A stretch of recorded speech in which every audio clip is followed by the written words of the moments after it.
Higpitan na rin ng Department of Trade and Industry ang pagbabantay sa presyo ng iba pang mga pangunahing bilihin kaugnay ng pagtaas ng presyo ng bawang at bigas. At sinasabi ng Malacanang na aalamin na rin ng National Price Coordinating Council ang sanhi ng biglang pagtaas ng halaga ng ilang pangunahing bilihin. Ito ang balita ni Nel Maribuhok. Wala pa ring malinaw na detalye ang Malacanang sa sanhi ng pagtaas sa presyo ng bawang at bigas.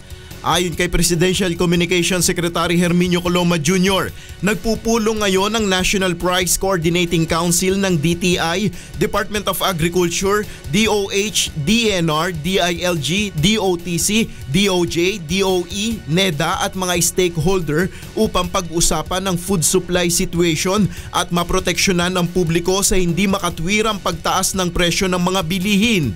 The Department of Trade and Industry is closely monitoring and conducting surveillance of basic food prices and will strictly enforce anti-profiteering measures on retail outlets.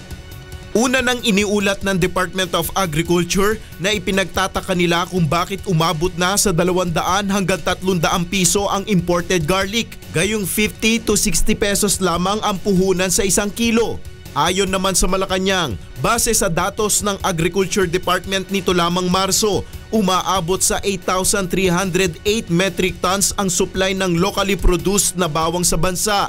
Sapat na upang maabot ang demand sa bawang. Dahil dito ayon sa Malacanang, pati ang halaga sa merkado ng meat products at iba pang bilihin ay imomonitor na rin ng DTI. Ayon kay Undersecretary Vic Dimagiba ng DTI, pati yung presyo ng baboy, yung karne, yung mga daily food staples ay minomonitor na rin nila para mapigilan yung maaring pagsasamantala.